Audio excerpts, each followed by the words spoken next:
Good afternoon, everyone. Thanks for joining us. A tragic crash on the interstate when a driver described by police as impaired ends up going the wrong way on the highway.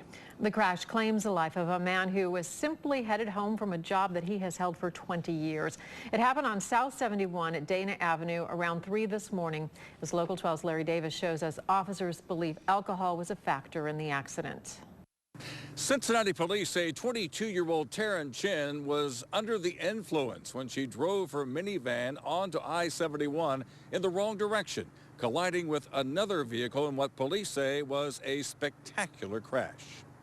Chin has been charged with aggravated vehicular homicide and vehicular homicide. Police say that she was under the influence of alcohol, and officers suspect as well that she may have been under the influence of drugs.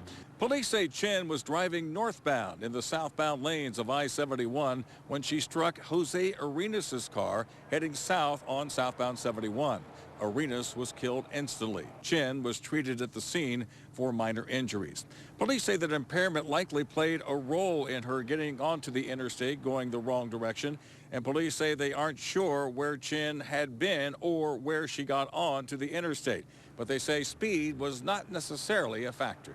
It doesn't appear to be any braking from either car. That's preliminarily there about the braking. And if there was any braking, it's minimal. So two cars traveling 55 miles an hour and they hit head on the interstate, it's going to be a spectacular crash.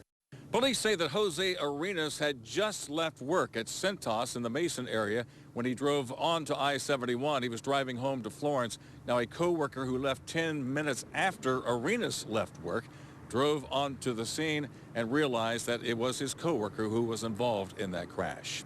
In Queensgate, Larry Davis, Local 12 News. The man who died in the crash, Jose Arenas, was driving home, as we said, from his job at CINCINNATI.